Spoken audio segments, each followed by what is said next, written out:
get started. Welcome, everybody. Thank you all for joining. Thank you all for our virtual viewers. So tonight, obviously, we are learning Le'ilui Nishmat Rabbi Zechariah ben Yitzchak HaKohen. We're also learning Le'ilui Nishmat to Avram ben Chaim Yehuda and Yecheskel ben Abraham. Also, for a Refuah Shlema for Sarah Yehudis Bas Rachel Esther. So now, the entire Klal Yisrael, I think is mourning. I don't know. I know is mourning, is at a loss, and even more so, it came as a shock for many people. Many people were not expecting this, and that just makes everything a lot more difficult to handle. I know a lot of people that I've been speaking to have a hard time, dealing with it because it wasn't something that anybody was expecting. He was so young, and he was doing so much for everyone, and now he's not here anymore. The funeral was Monday. Monday I was like in a different world. I couldn't focus. But Tuesday I decided that I was going to give a class in his, to speak a little bit about what he accomplished and what we can gain, what we can take away, something for Le'ilan, his neshama.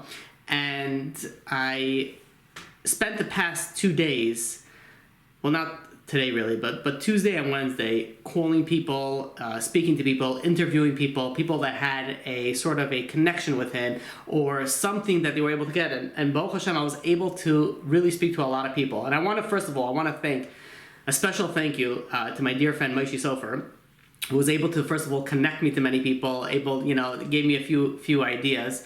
And I really spent a special thank you for him. And by the way, everybody should really give a special thank you to him. During COVID, Rabbi Zechariah Wallerstein did not, there was not really that many classes going on. Moshe Sofer was the one person that was going into people's, houses, the only one to be able to record the classes and to be able to post it online so that people be able to get some sort of inspiration. So, very, very special thank you to Moshe Sofer, besides all the other things, which I'm not going to get to, that he does, but especially for this class, a really special thank you. I also want to thank everybody that sent me their stories. I spoke to the people that I spoke to. Many people want to remain anonymous, so I'm not going to mention their name, but those that didn't mind mentioning their name, I will mention their name when the story comes. So, the way that I want to structure this is, I spoke to a lot of people, and those stories that I heard personally, I'm going to tell over. But besides the personal stories that I heard from people, I also want to bring up, there's a lot of videos that were circulating, there are a lot of clips that were circulating, that a lot of people may have already seen or heard. And I do want to bring those up again because there are certain aspects, there's a reason why it was circulated, and I want to take out a little bit of a lesson from them. When you think of Rabbi Wallerstein, he was such a dynamic person. He touched so many people, and most people know him for the work that he did with the kids at risk, teens at risk. He was able to bring back so many boys and girls, and it's not only like spiritually. People that like you think as a rabbi who does help in the community and outreach. So it's just it wasn't just spiritually. It was emotionally. It was intellectually. And again, I'm not speaking to everybody because I couldn't. But the people that I spoke to and people that were going through this, you could really see how they were so like in a bad place. In everything in life, in the physical sense, in the intellectual, in the emotional sense, forget about the emotional sense, in the spiritual sense, and he was able to take that person, and that broken person, and put him in such a health, or her in such a healthy place that they were able to build a family. They were able to continue a legacy of Torah. They were able to continue a legacy of a normal life, even though they came from broken homes or from difficult situations. The idea, and by the way, I think thousands, if not, I don't know if it's too much to say tens of thousands, but I would venture to say tens of thousands of homes nowadays are healthy, emotionally and spiritually, because of Rabbi Zechariah Wallerstein. And I think the reason why I really want to do this, people know him as a speaker, people know, but he was so much more than that. Besides the fact that he was amazing, like a unbelievable speaker, but he was so much more that people don't realize. You know, before he came around and opened up Ornava and all his future programs, there wasn't really a place that girls, women could go and get inspiration. You know, like the idea of, let's say, a woman going to a shir. So it's amazing, and it always existed. It always, I mean, for the past, at least in America, it always existed. But there was something very different about Rabbi Wallerstein, and that was that he was like a working guy. He was a guy that was out there. He was able to relate to people, and I can't tell you how many times I heard this over the past few days, and how he was able to relate to so many different people. He was able to relate from anybody from that's an atheist to the most yeshivisha from a person. He was able from all spectrum, the entire gamut, from one far end to the other. Like it's crazy how you had somebody that was able to relate personally, and people were able to I could connect with him from so many different fractions of life. Now, so before he came, there wasn't really a place that a girl could go to get inspiration. It wasn't like to connect the way that he was able to connect. And he was able, and I spoke to a lot of, even like regular, normal girls, like not a broken home, not a, at-risk teen, just like a regular, normal girl that, was doing her thing with shidduchim, and then she was doing her thing with, college, and she was doing her work, everything. And then they had Ornava. They had the aspect, they were able to connect to Yiddishkeit. And, I know I spoke to somebody that was in the Shiva house. What many people said, I never met him personally, he never met me, but he was my rabbi. He was my Rebbe. Like, I could connect with him. He was able to connect people from all different areas, and this is something that didn't exist so much before he came around. He was nifter early Monday morning. And again, like I said before, a shock to many, many people. By 11 a.m. was his levaya. And you think from, the levaya was very quick, and he said in the levaya that was, one of his requests. He wanted to be buried as fast as possible, and he was going to be flown to Israel. So he was nifter early Monday morning, and it was a few hours later, his levaya. So you think, like, how many people can, show up? So, Baruch Hashem, I was able to go and be there. The place was packed. I don't know if anybody here was there. I'm sure there was a few people here that were by the levaya. The place was jammed packed. I came like a few minutes early, and I had to stand. There was no room for sitting. And I was like, oh, okay, fine. So I drove from New Jersey to try to get there. I saw like a handful of people from like all over the place, from like New Jersey also. And not only that, his students went and flew with him to Israel.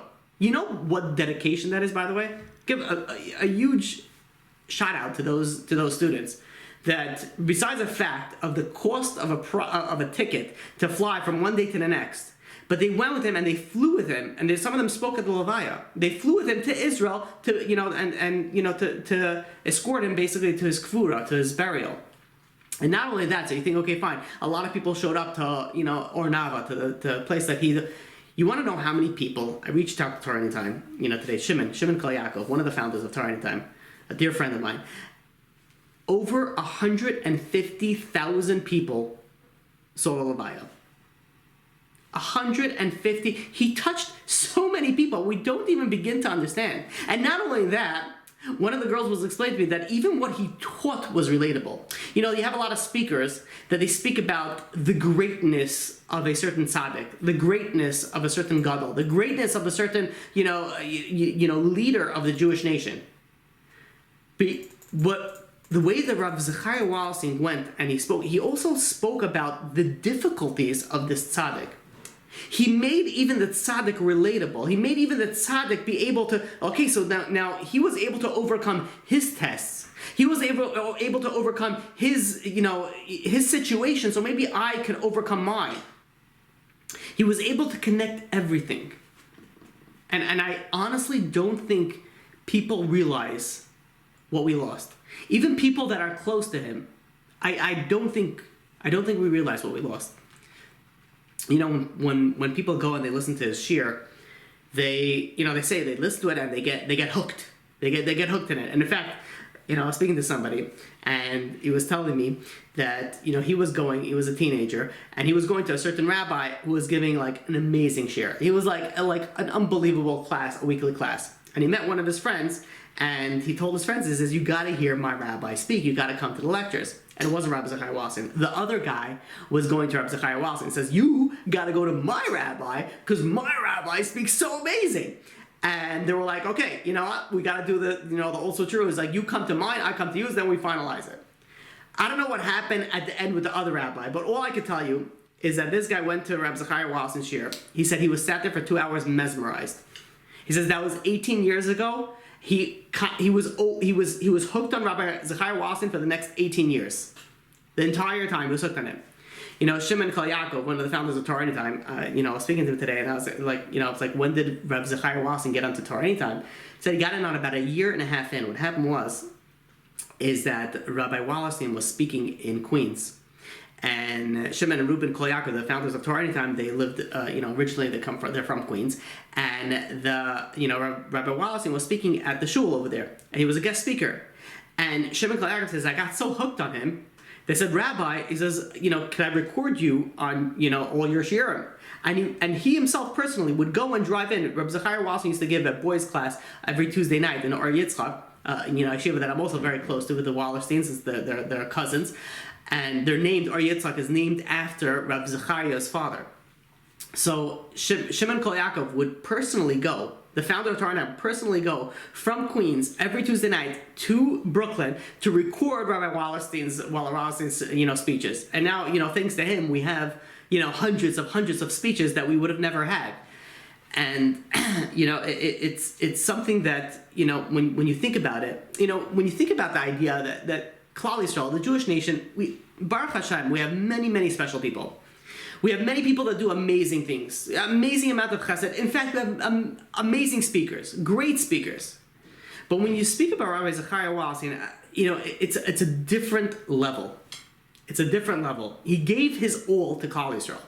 He gave his all to Klal Yisrael. And I have to tell you, I had Baruch Hashem, I had interactions with him, and I met with him a few times, and I spoke to him a few times. But of course, only after a person leaves this world, you realize his greatness. And the past 2 days, when I was on the phone with all these different types of people, meeting all these different types of people from all over the world, it's something that we didn't even realize. I'm so happy that I was able to have the merit to give this class because so many people don't know. They just don't know what he did. He started off teaching in a yeshiva called the Yeshiva of Crown Heights. It happened to be, it was in Mill Basin, but it was called the Yeshiva of Crown Heights. He taught there for, I want to say, close to 30 years. I apologize in advance if I give a little bit of wrong details. I only had 2 days to do the research. I spent a lot of time on this, but I only had 2 days, so I may give some facts wrong, and I hope you forgive me for that. But he taught there for about 30 years. And I spoke to one of his students, from Yeshiva in Crown Heights, and he was telling me, he was like, he was a good Rebbe. He was very, very strong personality, and anybody who knows him knows that he had that strong personality. He had a lot of energy, a ton of energy. He would go, and he said not only that, like every recess, it wasn't just that he taught the class. By recess, he would also play with the kids. He would also play with the 8th graders. And this school, most of the kids were not religious. And this type of crowd, teaching this type of crowd, is not an easy job. It's not. In fact, it's one of the hardest cases to do. To go in a place where the kids that go there come from homes that are not so religious. The kids themselves are not that religious, and you're trying to be their Rebbe. So they don't want it. The parents don't really care. It's a hard situation from all angles. Not only did he do this for almost 30 years, or over 30 years, but he never took a penny. He never took a paycheck. He never asked for money. He spent half a day going in his time and in the chinuch world and teaching these kids that many of them didn't even want to be there. And he never took a cent. And not only that, it's something very interesting, that the way that one of his students was explaining how Ornava, started coming into formation, is that his students, grew, and he kept in touch with them after high school, and we'll soon see, why and how. And his students, they grew, they got married, And then they had their wives. The wives didn't have a class, so he started teaching their wives. And eventually, what happened was, so he needed a place. You had all these married women. He needed to teach a class. He ended up opening up Ornava. And it's, for all of us that knew Rabbi Wallerstein, he would always, one of the many things that I really loved about him was the fact that he was able to say it as it is. He didn't care. There was no political correctness with him. If he believed in something, he told it to you. Like, in your face, without a problem. And you hear all the speeches that are going around. And by the way, there are going to be plenty of stories that are going to be coming out now. And, one of the things was, if he believed in something, if he thought it was right, he would do it no matter what. And in fact, one time, it's talking about quite a few years ago, I was, more or less new to the field of public speaking. And I was speaking for a few years, maybe 4 or 5 years, still fresh off the boat. And I dealt with one of my first drug addict cases. And who am I to start dealing with that by myself? So I knew that this is something that he dealt with. I called him up and I said, I have this particular case. This guy is a drug addict, and the drugs that he was dealing with was that if he didn't stop, the next step would be the grave. He was on the heavy drugs, and he was doing it very heavily. So he said, fine, we ended up, he says, Tuesday night he gives a class in Or Yitzchak. He gave a class in Or Yitzchak. He says, after the class, bring him, we're going to talk. So we sit over there. The classes, originally those classes in Or Yitzchak used to be called for 9:30, 10:30. It generally would start at 11 o'clock. And it was something very interesting. When I ever was involved in that, it always started late. It always started, and not you have rabbis that show up 5, 10, 15 minutes late. Okay, that's fine. Like Rabbi Wallerstein, and for good reasons, by the way. I don't want to take that away. Could sometimes come an hour late to a class. And an hour late, and there were still people there waiting to hear him speak. So he started this particular night. He started, I think it was 11 o'clock. He finished the class at 12 o'clock. We started talking at midnight. It was me. I brought the addict, and a family member. It was me, the addict, the family member, and Rabbi Wallerstein. And we're sitting over there. And we're sitting over there. Again, we started talking at midnight, and we talked for quite some time. And to be honest, when I started thinking about this, most of my conversations, most of my sitting down with Rabbi Wallerstein's happened after midnight. Nothing happened during the day. He was so busy, so many things were going on that. And I want to tell you something, that you sit with him, you're sitting with him at 1 a.m. in the morning. You're sitting him in a shul.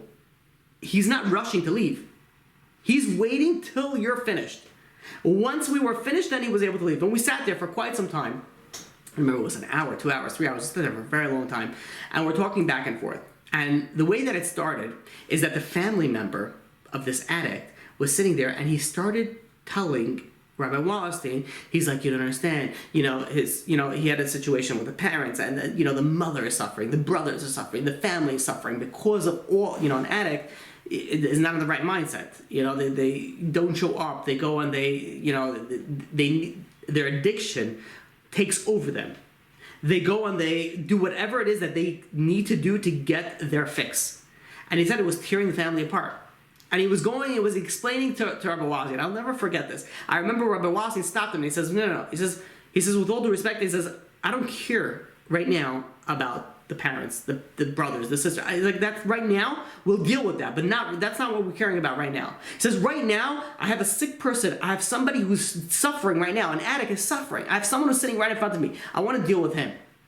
And for the next, maybe half hour, 45 minutes, he spoke directly to that. He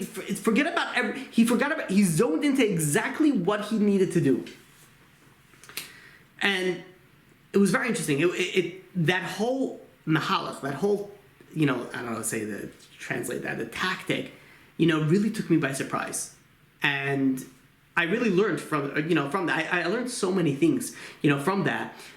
But one of the things was there are many times in life where we get bombarded from different angles and we forget to focus on the real source of the issue. We forget to deal with the origin of the problem. And even if it's so bombarded and they're sitting right in front and they're blah, blah, blah, blah, blah, blah, blah, they're talking and talking and they're telling you exactly what you do, but you have to sometimes say, no, no, no, no, no. He says, you're not the focus over here. You're not the one. You think you're suffering. You're not. He's the one that's suffering. So he had the ability that even in front of a family member, he was able to say it exactly as it is. I want to give that. That's just an introduction for the following story I want to share with you. His story I heard personally. His story goes back about 43 years ago. 43 years ago, he was teaching in Crown Heights, the Crown Heights Yeshiva in Mill Basin. Very confusing, but he was teaching in the Yeshiva of Crown Heights. And again, this Yeshiva is not a religious place. And this Yeshiva is in Mill Basin is right near King's Plaza, whoever lives or lived in New York, in Brooklyn. And there was a certain group called the Masmid Club. The Masmid Club would learn extra. These are boys that were doing a little bit better. They would learn a little extra. One day, this boy, he goes and him and his friends, whatever it was, they go to King's Plaza, and they go and they sat over there. They got hungry, and there was a pizza store, so they went and they started eating. Again, this is a group of a lot of not so religious boys, and this pizza store was not kosher, so they were eating non-kosher pizza. And the boy goes and says, I didn't know that Rabbi Wallerstein was in King's Plaza that day. And he saw me, but I didn't know that. He says, the next day at yeshiva, the Rabbi Wallerstein goes over to this boy and says, where were you on Sunday? So he says, I was in King's Plaza. And he says, did you go to eat anywhere? And, he was an honest boy, and he admitted, yeah. He says, I went to eat in a certain pizza store. So Rabbi Wallerstein gets very serious. He says, you're a masmid. He was part of that masmid group. He was a part of the group that learns extra. He was part of the group that was doing really well. And he calls him up in front of the whole class. And in front of the whole class, he tells this boy, he says, take off your tzitzis. And the boy, he told me, he started crying. In front of the whole class, he's 8th grade. He takes off his tzitzis. He says, get rid of the tzitzis, chuck it. He says, he threw the tzitzis. He threw the tzitzis. And the boy that now is a man, he goes and he's telling me the story, and he says that was the last time I ever ate non-kosher in my life. So I stopped him right there before he continued the story, and I said, did you resent Rabbi Wallerstein? He just embarrassed you in front of the whole class. He just called you out in front of the whole class. Do you resent him for what he just did? And he said, no. Not even a little bit. He says he knew. He says all the boys, we all knew that he had such a love for us that we had no resentment for him. And he said, afterwards, Rabbi Wallerstein would go to him, and he said, in hindsight, Rabbi Wallerstein said that he acted too harsh. He went too strong. But at the end of the day, he did it. And not only the boy, now he's an older man, never ate non-kosher again in his life because of that. After that, he went to Kamenetz, a frum high school, and from there he ended up going to another yeshiva, to Torah under Rabbi Scheinberg, and he eventually became a Stoliner chassid. He's a chassid now that lives in Givat Ze'ev. He works and he learns, and he's one that allowed me to tell you his name. His name is Rabbi Moshe Shapov. He is one, and not only that, he was a roommate with my brother-in-law, Rabbi Ephraim Krohn, in Torah. This is somebody that came from spiritual emptiness. Rabbi Zechariah Wallerstein went and took him and guided him through. Now, and by the way, he didn't stop, after, like he finished elementary. He didn't just get rid of, he kept on with him. And in fact, he became a Stoliner chassid. It became like a full-fledged. You look at him, you would think that he would be born like he was raised in a Hasidic home. And he used to tell this Moshe, which is now is Rabbi Moshe Shapov. He used to tell him, he says, Moshe, he says, you're my ticket to Olam Haba. And this Rabbi Moshe will go back to Rabbi Zechariah, and he says, Rebbe, he says, no. He says, you're my ticket to Olam Haba. You would think amazing, He teaches for 30 years free, for not taking a paycheck. But it wasn't only that. Many teachers, they go and they teach, and they go home, they forget about it, or they stress about it. But generally, a year or two later, they forget about it. not Rabbi Wallerstein. He taught in a place where a lot of the people were not religious. He would go and he would try to convince the parents. He would teach 8th grade. And in fact, this particular Moshe Shapovalov, he went and he taught him 6th, 7th, and 8th grade, all three, 3 grades. He would go and he would try to convince parents to send their kids to a frum high school. And many parents said, we can't. Tuition is very expensive. How are we can't pay for, high school is very, very expensive. We can't pay Jewish tuition. Do you know what Rabbi Wallerstein said? He says, you said to him, I'm covering the 4 years of high school. And out of his own pocket, he paid for these kids to go to high school. Not only didn't he take any money, but he actually paid for the kids to go to high school. It reminds me that many, many, many years ago, I was sitting in, this Shabbaton type of event, and I was sitting next to somebody. I realized the guy was going through something. He was drinking. He was pounding it back, and I started schmoozing with him. This is before I started speaking. Before this is like way back, and I probably just got married, and I was speaking to him. And he had some money issues, and I think that was really the cause of his drinking. And we were schmoozing, we were talking, and he was telling me he has a few kids in high school. It was a modern place. It was a modern Orthodox type of event, and he says like every kid is like tens of thousands of dollars in high school. And he explained to me, he says, you want to know how I feel at the end of every high school year that I pay all my tuitions?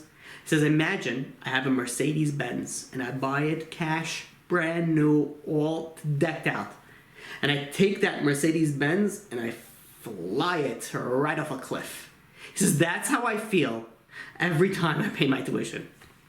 And I was thinking, when I heard this story, this story years ago reminded me how you have here a rabbi who not only doesn't take any money, but pays for other kids to go to high school. And here you have on the flip side, you have a modern Orthodox guy that feels that he's paying for tuition for a Jewish education, and he feels like he just, flungs a Mercedes off the, off a cliff.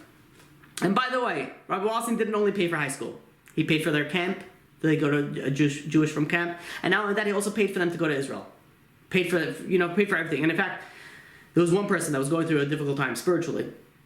Was involved with many things, and he used to go to Rabbi Wallerstein's shiurim. This is not one of his kids that went to the actual high school. This is out of other shiurim that he gave to, and he became very close to him. And he was struggling back and forth in spirituality. One night he had this aspect of like tshuva, like this hero tshuva, this fact that he knew that he was doing things wrong. And it just hit him like a ton of bricks. And he woke up at 3 a.m. and he couldn't fall back to sleep. And he spent from 3 a.m., the next 5 hours, he got up and he started saying Tehillim. There was like something that just hit him. So he went over to Rabbi Wallerstein and says, what am I supposed to do? He was in a very low situation, and then now he got hit by this like crazy night. A night that he just like got like this inner power to just do tshuva. So Rabbi Wallerstein goes over to him and he says, if I tell you to go to Israel, would you go? And he says, go to Israel? He says, I don't know. He says, first of all, I don't have a passport. Secondly, I have no way of paying for going to Israel. He couldn't even begin. He was a young guy. So this happened Friday night. That Monday, he gets a passport, all, by the way, run by Rabbi Zechariah Wallerstein. That Monday, he gets a passport. He had it overnighted. That Wednesday, he was already in Israel, in Or Sameach. Rabbi Wallerstein paid for everything. Paid for his flight, paid for his passport. Not only that, he paid for his tuition. Tuition in Israel. It was about close to 10 grand a year. He was there for 2.5 years. He paid for all his tuition. And not only that, he paid for all his flights. And he had to come back for his brother's wedding. He paid for that also. He paid for everything from out of his pocket. And not only that, when this young man, when he got married, he didn't have much money, and Rabbi Wallerstein went and gave him $10,000. $10,000 that he could buy jewelry for his kala. He could buy something nice for his wedding. This is a guy that I spoke to personally. This is Rabbi Wallerstein went, I don't know who alive today does this. I don't know. I'm sure there are people, Klal Yisrael is amazing. Klal Yisrael really is amazing. And I'm sure there are people out there, I just don't know of any. Like how much he cared for somebody else, not only by time, but by his money. He gave his money off to help other people. People that some of them he had a close connection to, some of them he didn't have that close of a connection to. There was his seminary took a trip last year. Took a trip to Florida. And there was a miscommunication that one of the girls, ended up in a place where she ended up getting lost. She wasn't in she wasn't in a place where she was supposed to be.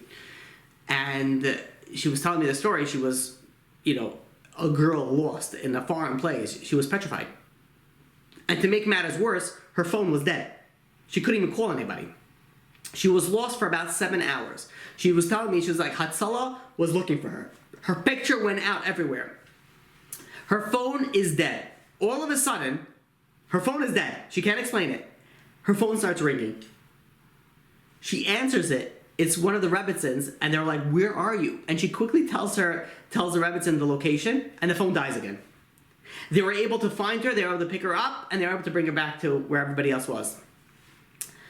Later, she found out that when Rabbi Zechariah Wallerstein heard that one of the girls in the seminary were lost, he went and he put $1,000 in tzedakah that she should be found. And she said she found out the time. It says the exact time that he put in that $1,000 in tzedakah, that's when her phone rang. She says, I don't know how the phone rang. It was dead. I have no idea. He put $1,000 in. This is the amount that he cared.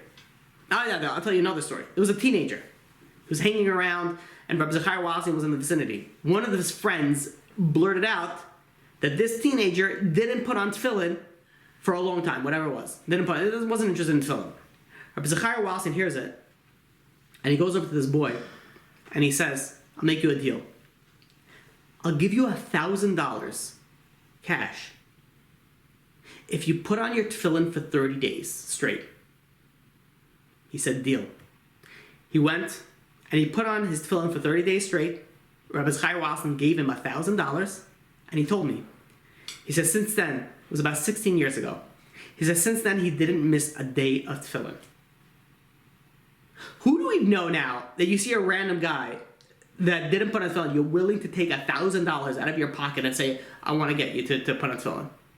And not only that, he gave out so much money that his accountant in his business told him, he says, you have to stop. He says, we're not going to be able to make payroll. He was giving out too much money, paying for people's high school, paying for the yeshiva, paying for the flights, paying for the camps, paying for people's wedding. He took in orphans.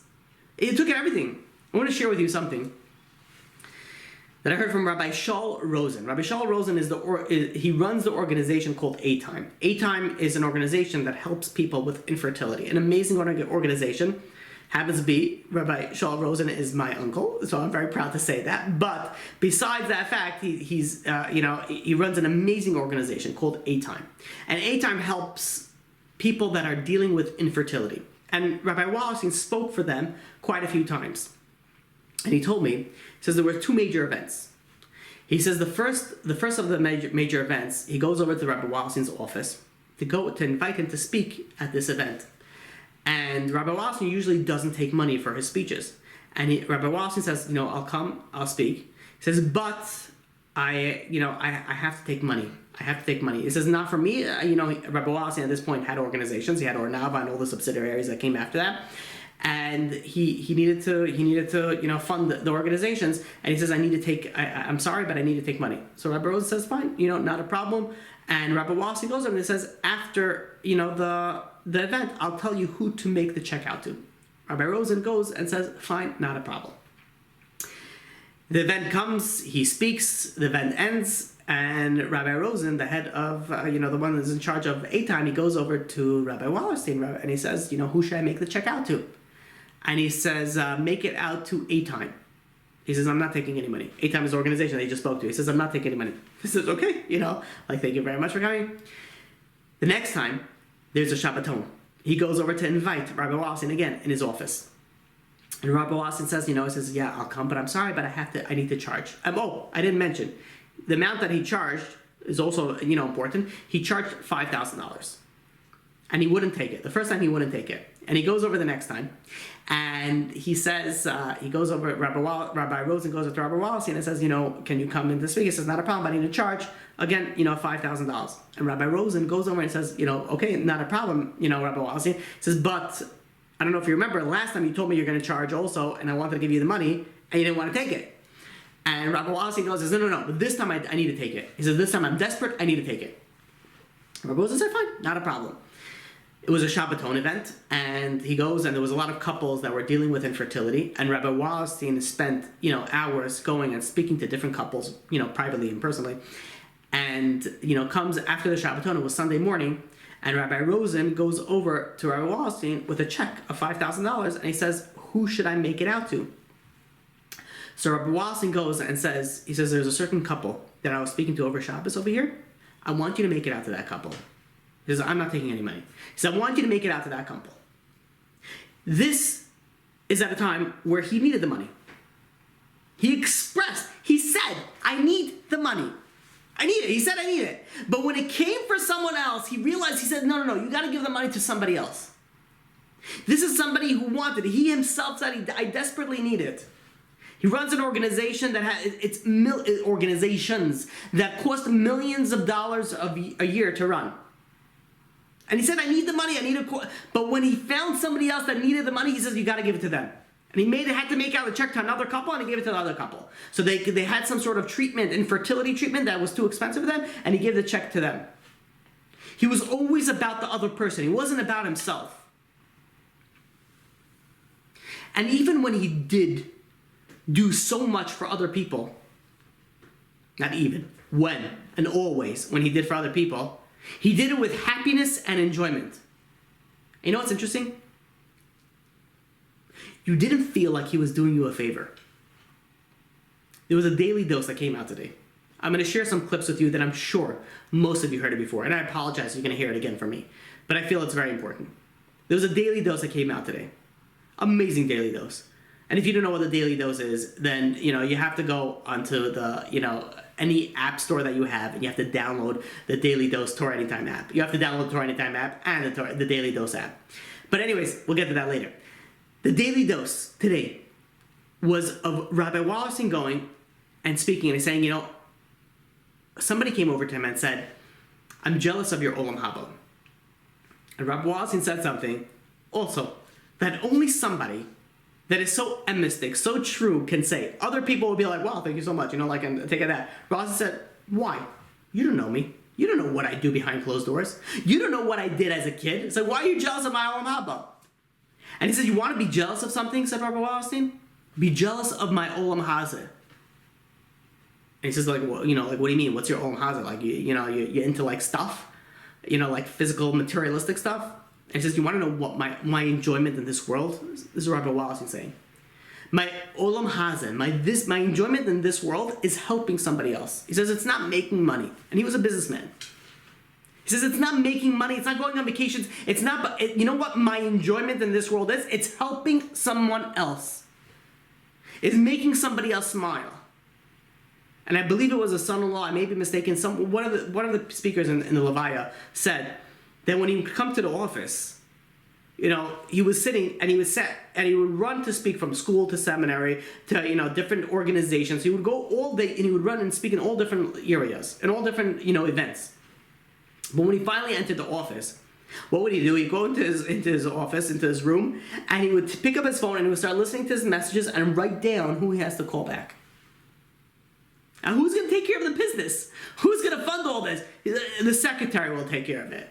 You know what his Olam Hazeh, he says, you want to be jealous of me? Be jealous of my Olam Hazeh, because you want to know what his enjoyment was? His enjoyment was helping someone. And if you met him, if you ever dealt with him, you can attest to that. I heard this, from him a while back, And again, I don't remember all the details. I'm going to say it by memory. I couldn't find the source for it. But he needed to build, if I'm not mistaken, a dorm. He needed to build a dorm. So he went to Rav Steinman, a Godel, in Bnei Brak. He went up to Rav Steinman and he says, I need a bracha. And he says, I want to build a dorm. And Rav Steinman, didn't really give him the bracha. And he tried to raise the money that he needed to, and he couldn't do it. A year or two go by, and he goes back to Rav Steinman.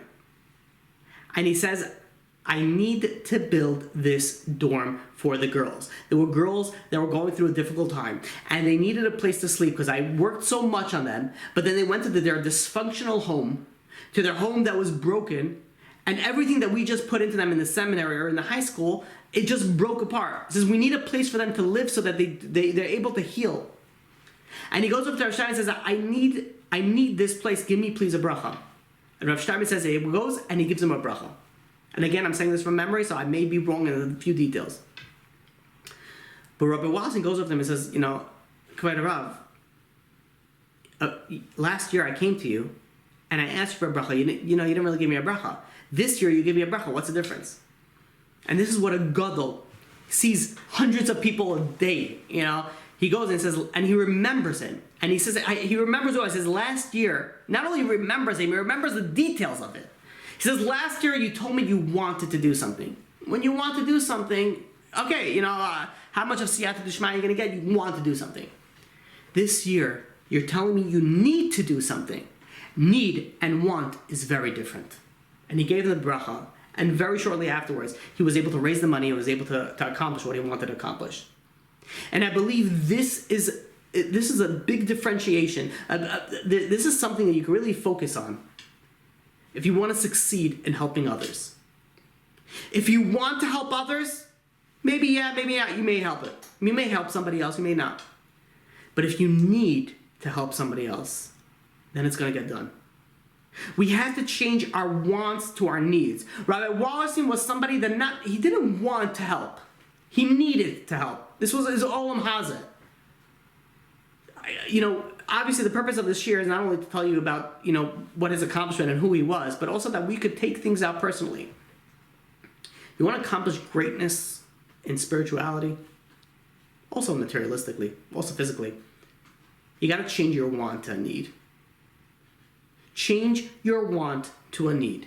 Become something that if you need something, you're able to accomplish it. If you want it, maybe yeah, maybe not. And I think that was his essence. He needed to help people. It's not that he wanted to help people. He needed to. Who else would sit? I remember speaking to him, 12 o'clock at night, he would sit there and he would apologize to me and he says, I need to eat something. And he would eat Cheerios. It was an Ar Yitzchak. And it was like midnight. Most of my meetings with him was an Ar Yitzchak, well into the night. And he says, I'm sorry, I didn't eat anything all day. He would run from place to place. He wouldn't have even a chance to eat. So while we were talking, he would sit and he would eat some Cheerios. If you want to do good, you're not able to last. But if you need to do good, then you're able to accomplish. There was a clip that was going around. And there's a clip that, I heard this from him a long, long time ago. And it resonated with me. And I took it very personal and I used it many, many times. And that was a clip with him in the Hatzalah van. It was, for whoever is not familiar with it, it was 3:30 in the morning. It was exhausted. Probably one of those nights where he's like speaking to crazy people like me, or other people are bothering him about different things. And it's 3:30 in the morning and he gets a phone call. He answers it, which is also something, you answer your phone at 3:30 in the morning, and he answers it, and there was a person on the line said it's from Hatzalah, and he's going out of Hatzalah. He's like, what's going on? He has kids, Baruch Hashem, he has grandkids. He says, well, turns out it was one of his girls went, and not his family, one of his students went, and she OD'd, she overdosed, and she needs to go to the hospital. So he says, take her to the hospital. What do you want from me? And she says she's not coming unless you come. And he goes over there and he says, tell her you can't reach me. I'm exhausted. I spent the whole day doing so much for her. I just tell her I can't go. And he says, we tried that. That's all the guy says. But, she's not listening to it. And he's like, all right, if she's not going to go. Basically, that's all the guy was saying. If you don't come, she's not coming. She's not going to the hospital. So he says, okay, fine. He says, all right, so come get me. He says, where are you right now? So that's all the guy goes, and he says, we're in your driveway. And he's like, what? He's like, he thought that he would be able to at least sleep a little bit until they come in. The Hatzalah people were already in their driveway. So he goes, he gets dressed, and he's walking down. And he says, he says, you see this clip going around. He says over himself, he was going to the guy, he says, God, why? He's like, really?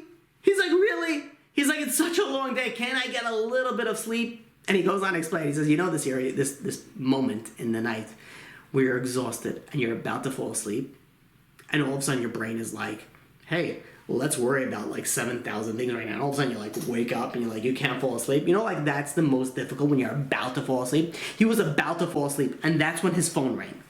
And he was like, really? It's like 3:30 in the morning. Can I get a few hours of shut-eye? Can I get a little bit of something of rest?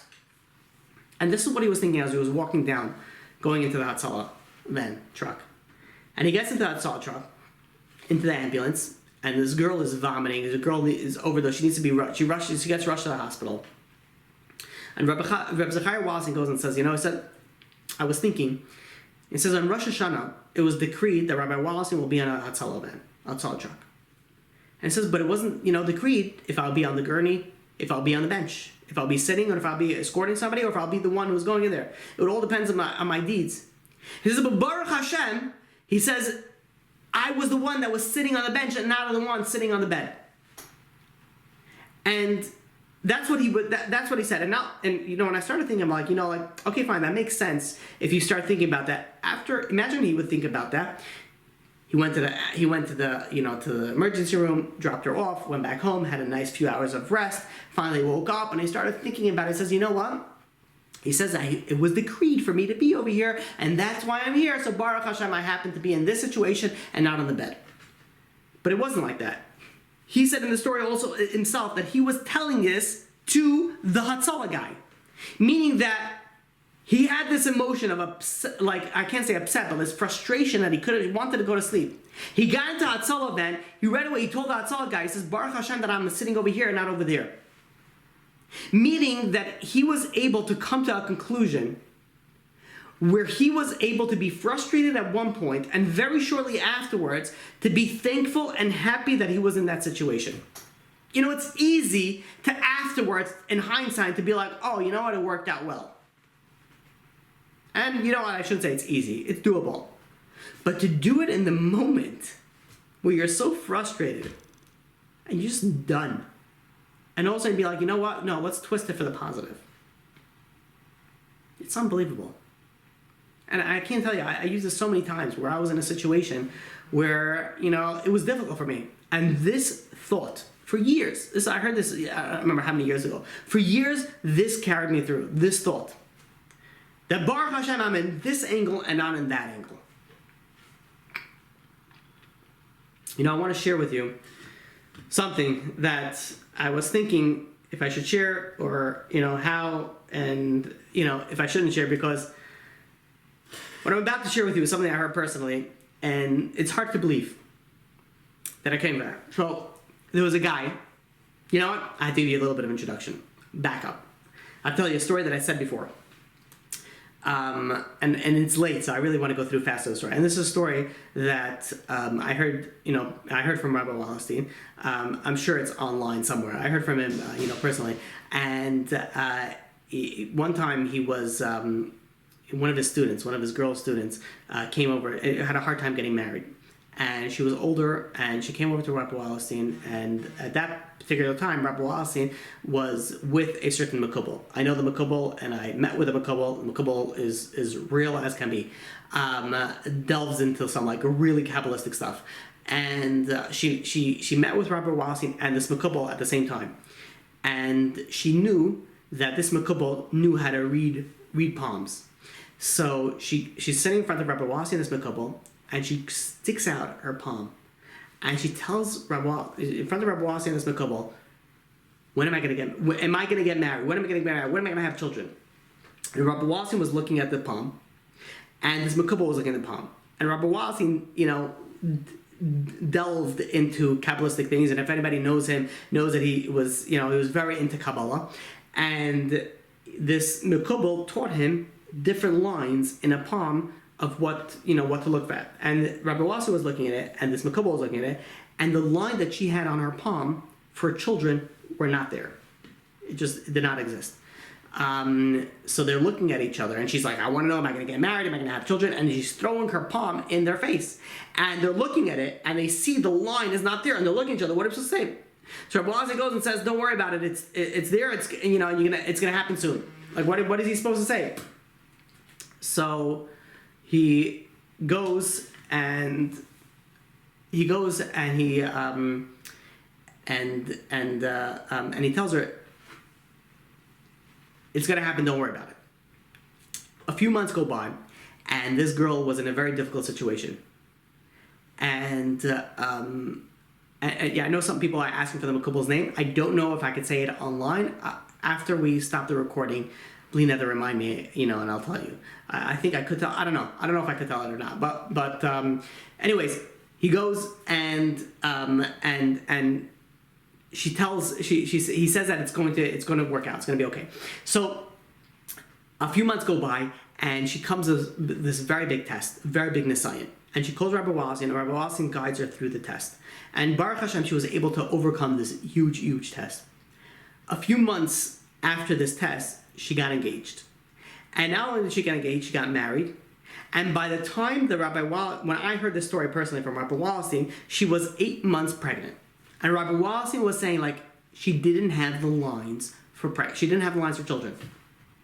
She was 8 months pregnant, and he went on to explain, and he said the reason why, because she had such a big nisayon, she had such a big test in her life, that she was able to overcome it. And because she overcame that test, she overcame her destiny of not having children, of not getting married. And she got married and she had children. Now I wanted to give you that introduction to realize that, Rabbi Wallerstein dealt in, Kabbalah. He was very big at the Kabbalah.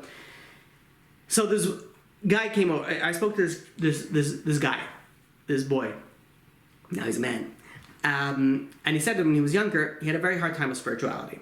And he had taiva, he had temptations. And, as a teenager, you have temptations. And he would hang out with the people of the opposite gender.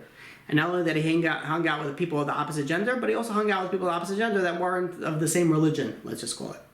And obviously when you're hanging out in that, format, you're not, really playing chess, let's just say, as, a teenager.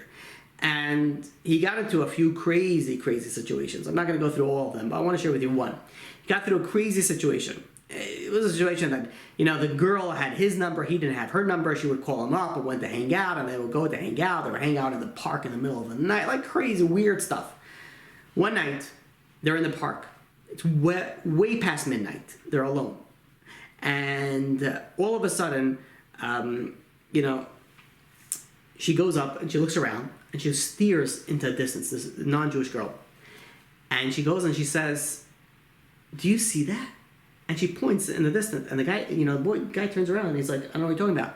And he's like, there's someone there. You don't see the guy? And the guy turns around and says, I don't see anybody. He said, the guy's laughing at me. The guy, he looked a little bit strange, and she was explaining to him that she saw this image of this person that was sitting and were laughing. And the guy was looking, and he says, there's no one there. And they're going back and forth. There's no one there. There's a guy there. Shortly afterwards, and by the way, while they're hanging out and they're speaking about this mystical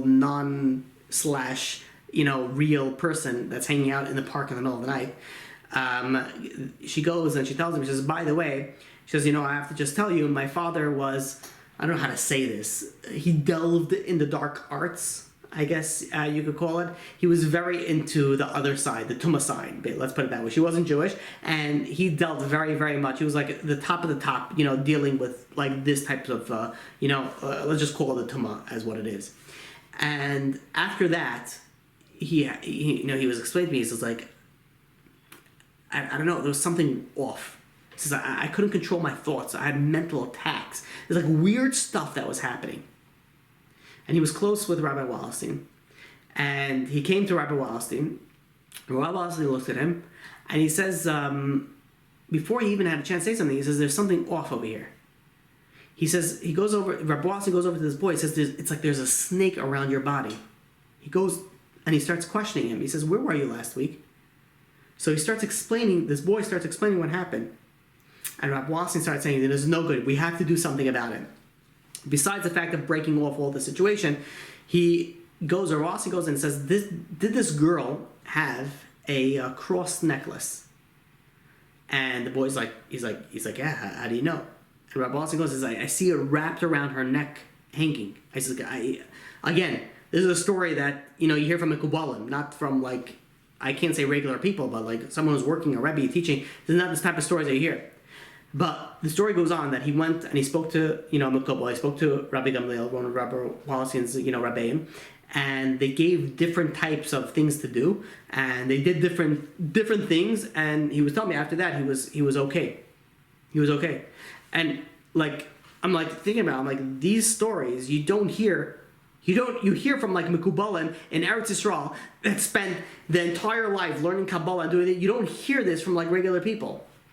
And the answer is Rabbi Wallerstein wasn't a regular person. We don't realize what we lost. And by the way, as a side note, he went and he paid for this boy. Not only got him, out of his situation, he went and he paid him up to go to yeshiva. And Baruch Hashem, now this boy is is a healthy young man who learns and who works and has a family. He's completely normal. Took him from that situation all the way to that. And by the way, I do have to, like, mention as a side note, I spoke to quite a few people. I'm pretty sure most, if not all of the people that I spoke to, he paid for their tuition. Like, I don't know if I spoke to somebody that he didn't pay for him to go learn in yeshiva. Whether it's tuition, whether it's Israel, whether it's high school, he'd, like, pay for everybody. Like, he just, like, gave out his money for other people. He didn't not only send his kids to yeshiva schools, he sent so many other kids to yeshiva schools. But the truth of the matter is that anybody that knows Rabbi Wallerstein is like, all these kids, they were like, all these kids that weren't really his kids were like his kids. He treated everybody like this is their own child. The time is getting short, and there's a lot more that I want to speak about.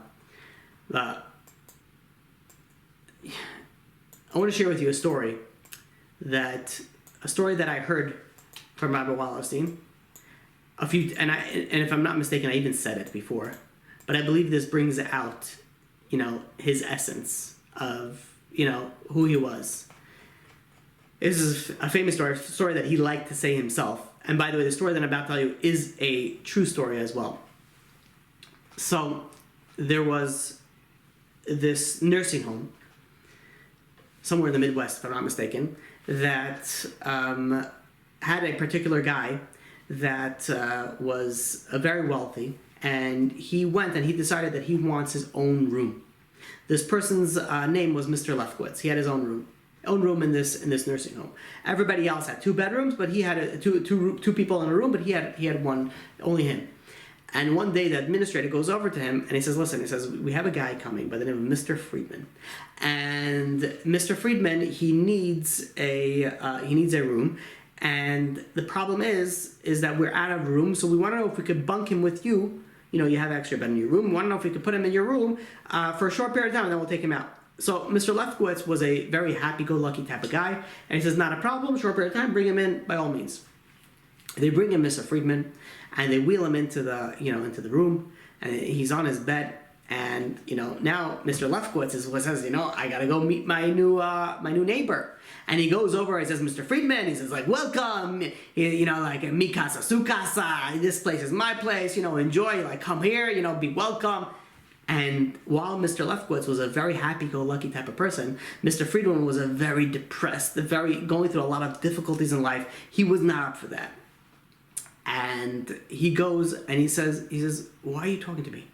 He says, please don't talk to me. He says, I'm not interested in you. I'm not interested in what you have to say. Please leave me alone.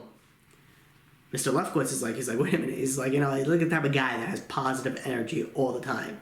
He says, I can't deal with this negativity. He's like, he goes over to the administrator and he says, like, I'm sorry. He says, I would love to have him. This guy is like full of, I tried to welcome him. He started screaming at me. He says, well, I can't. So the administrator says, please just let him stay for a few nights and we'll take him out as soon as we can. So he said, fine. He goes back into his room and he goes over to, Mr. Lefkowitz goes over to Mr. Friedman and he says, listen, He says, don't worry, you're going to be moved out soon. He says, but right now you're here. He says, let's make the best of it. Let's be friends. Let's get to know each other. And Mr. Friedman says, I'm not interested in any of being your friend. I'm not interested in you. Please leave me alone. I am not interested. I am a miserable person. Let me be. He says, so Mr. Lefkowitz says, you're miserable? He says, Mr. Lefkowitz unfortunately had diabetes and he had to amputate both his legs. He says, I don't have any legs. He says, what are you miserable for? And he says, you want to know what I'm miserable for? He says he went blind 10 years ago. He says, I hadn't seen my children in 10 years. I hadn't seen my grandchildren in 10 years. And Mr. Lefkowitz was like, why? He's like, I'm so sorry. He says, I had no idea. He says, I didn't know. Nobody told me that you were blind. They brought you into my room. No one even mentioned it to me. So he goes and he says, and he starts apologizing profusely. He's like, I'm so sorry. I didn't know that you're blind. They didn't tell me. And after, he apologized. He goes down. And he starts saying, he says, I got to do something for him. I was like, I felt like he hurt him. He insulted him. So I got to do something for him. So he goes over to him, a short while later, an hour or two later, and he says, listen, he says, I want to make it up to you. He says, I want to be your eyes. And Mr. Friedman is like, he's like, what? He's like, what are you talking about?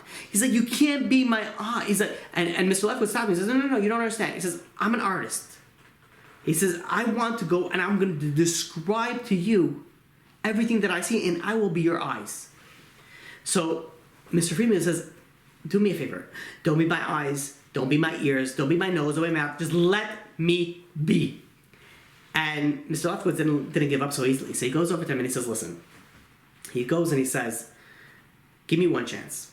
He says, let me be your eyes tomorrow morning. If you don't like it, you won't hear from me again.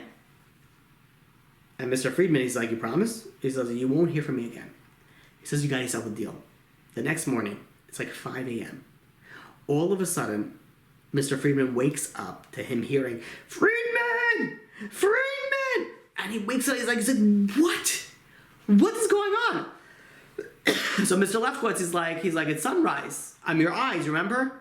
Rise and shine, baby. And he starts explaining to him, and he says, I'm going to the window. And he starts explaining to him the sunrise.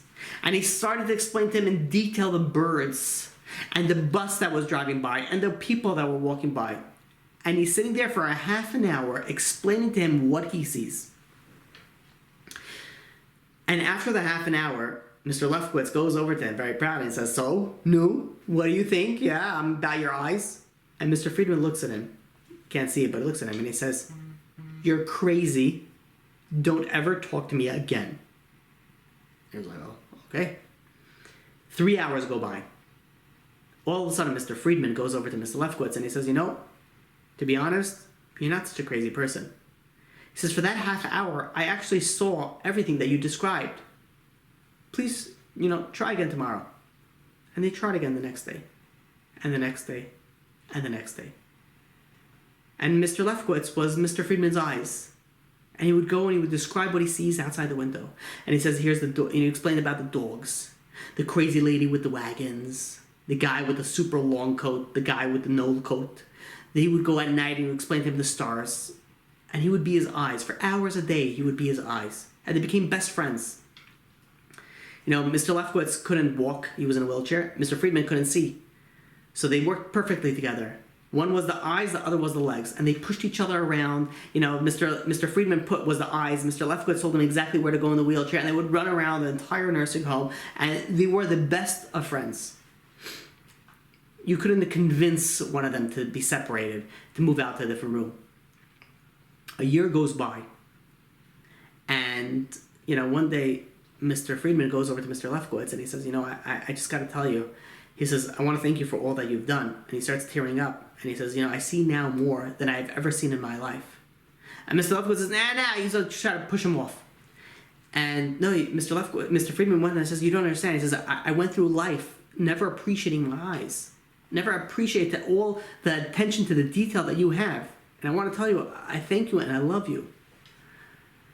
A month later, Mr. Friedman wakes up and he realizes something's off. It's late. Mr. Friedman didn't wake him up yet. Like, something's off. And he starts calling out. He's like, Lefko. He calls him Lefko. He's like, Lefko, where are you? He's like, Lefko, where are you? He's like, what's the story? What's going on? And no one's answering. And he's calling and no one's answering. So he starts ringing the call bell.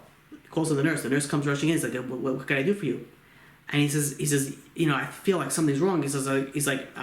Lefkowitz, my bunkmate, my friend over here, he's not waking up. He says, you got to wake him up. And the nurse goes over to him and he says, we're sorry, but, in the middle of the night, Mr. Lefkowitz wasn't feeling well. And we had to rush him to the hospital. So Mr. Friedman is like, is he okay? Is everything okay? And the nurse, goes over to him and says, I'm so sorry to tell you this. I know you were close friends, but, unfortunately, Mr. Lefkowitz, he suffered a severe heart attack and he didn't make it. And he says, what? He's like, and he starts screaming and he starts crying. He says, what do you mean he didn't make it? And he starts screaming and he says, I had my eyes, I got to take it away. And then Mr. Lefkowitz gave me my eyes back and now they took that away too. And he started crying. And the nurse was more newer. She didn't understand what was going on. He says, what are you talking about? It was your eyes. And he goes to the nurse and he says, tell me, do me a favor. He says, what time is it now? And the nurse says, about 8 o'clock. And he says, do me a favor. He's mourning, he's suffering, he's bawling out. He says, go to the window. Tell me, this is Mr. Lefkowitz, this is what he did every morning. Go to the window, tell me what you see. And she's like, what? He's like, go to the window, just tell me what you see. It's 8 o'clock. 8 o'clock, there should be an old lady walking with a long, big wagon. Do you see her? And she's like, Mr. Friedman, I don't know what you're asking from me. And he's like, just go to the window and tell me what you see. It's 8 o'clock. There should be a time where there's a bus that's going right now and there's a guy that's walking his dog, usually around 8 o'clock. Do you see it? Please explain it to me. I'm suffering. Just please do me a favor. One day I'm asking you, please do for me what Mr. Lefkowitz did for me. Go to the window and explain to me what you see. Describe to me what you see. And the nurse goes over to Mr. Lefkowitz and she says, Mr. Friedman. He says, Mr. Friedman, I don't understand your question. I really don't know how to tell this to you, but you don't have a window in your room. And he's like, what? He's like, of course there's a window in my room. For the past year, Mr. Lefkowitz was describing everything that he said. Of course there's a window. Go look out the window. And she's like, no. He says, we're attached to another building. This is a windowless room. There's no window in this room. And he starts screaming. He's like, you liar. How do you lie to a blind person? He says, I'm going to prove it to you. He gets up and he starts feeling around all the walls. He felt one wall, no window. He went to the next wall, no window. Went to all the walls, there was no window. He starts breaking down crying. He says, please bring me to the funeral. I need to speak at the funeral. They bring him to the funeral and he speaks. He gets up there and he speaks and he says, there are human beings in the world that are willing to stare outside a window and describe to a blind man what he sees. But there's only one angel, Mr. Friedman goes on. And that is Mr. Lefkowitz. And that angel didn't sit at a window. He sat at a wall and he turned it into a window for a blind man. Where everyone else gave up, when everybody else hit a brick wall, Mr. Lefkowitz opened up a window for me. And I have to tell you, I believe this was Rabbi Zechariah Wallerstein. Rabbi Zechariah Wallerstein was where everybody else gave up on this person. Where everybody else said, there's no hope. They hit a brick wall. Rabbi Wallerstein went and turned that wall into a window. Gave hope for that person. And there are thousands of people today, because of the window that Rabbi Wallerstein created for their wall, they're existing today. They're living healthy lives. They're married. They're religious because of the windows that Rabbi Wallerstein created for the brick walls in the people's lives. And not only that, but I want to share with you the way that Rabbi Wallerstein explains it. He says, we all have brick walls in our lives. We're dealing with our own things. And then you have a friend that has a need, that needs something. And you're dealing with too much of your own stuff. Like, I can't deal with this right now. says, you want to know what an angel is? An angel goes, and even though he has a brick wall, he turns that brick wall into a window for somebody else. And I think that's something that we can learn. One of the many things we can learn from Wallerstein. That he went where people gave up, where people had nothing. He went and he gave them everything. He gave them his time, gave them his energy, gave them his money. You know, yeah, he took kids off the streets. He helped where no one else could. But do people realize his goal? His goal was to get them to learn Torah and to build a Jewish home.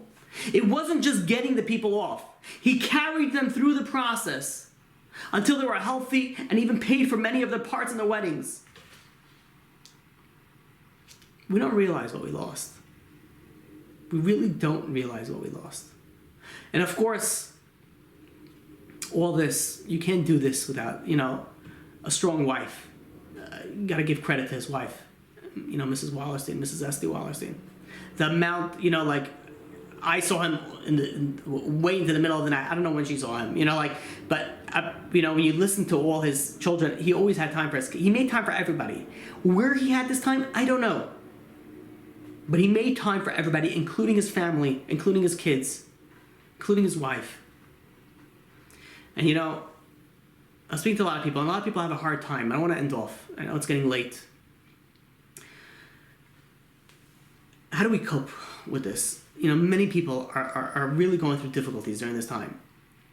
And, when someone passes away, one of the best ways to cope is to do something for the neshama. To do something for him. Yes, he went on to the next world. Yes, he's no longer with us. But that doesn't mean that you can't. He did so much for us. We should do for him. Do something. Le'ilin his neshama. Torah Anytime is dedicating the entire year for his neshama, for his schos. An entire year. Everything Torah Anytime. They're dedicating for the entire year. Torah Anytime now put out, not now, already a while back already, a brand new app. A daily dose app and a new app. By the way, it's not updatable. You have to download the new app. You go to the app stores and you download the brand new, the newer app. I think everybody should go and download the apps. Download the daily dose apps. Contact. Everything now for the next year is le'ilay his neshama. It's for his soul. Not only that, his students, what they're doing, his close students, what they started doing is he was very into the Kabbalah Yashar. One of the few Sfarim, one of the many Sfarim, I should say few, that he was very, very, he had a very close connection to was the Kabbalah Yashar. He was very close to the Chidah. He loved the Chidah. He loved also the Kabbalah Yashar. In fact, he introduced me to the Kabbalah Yashar. I remember, when I first bought the Kabbalah Yashar, I read it cover to cover. It's such a good sefer. Oh my gosh! And it exists now in English. You're able to do that. And his students went and they opened up they wanted to go and everybody should go and learn Kabbalah Yashar because that's something that he pushed, very much so. And they wanted to finish the Kabbalah Yashar. The problem is that within a few minutes, the entire thing was taken up. Like everybody took it up. So what they're trying to do now is they're trying to finish the Kabbalah Yashar Kav times. Kabbalah Yashar, Kav is Kuv Beis, the numerical value is 102. There's 102 chapters in Kabbalah Yashar. They're trying to finish it 102 times. So Meretz Hashem, I'm going to put in a link in the Torah Anytime description on the bottom over there. Once this gets uploaded for the link if you wanted to go and you want to sign up. That's another thing that you can do. The Kabbalah Yashar, download Torah Anytime, listen to Torah Anytime. The third thing that I want to mention about what we could do for his neshama is that we all know that he started an organization called Ornava. Ornava, it branched out from Ornava to Teres Nava to Benos Bina to Benos Chayes Academy to the ranch and to Shabbosim to so many different programs that branched out. The amount that Rabbi Wallerstein raised every year was roughly about $6.3 million that he needed to fund this. And unfortunately, now he's no longer here to fund it.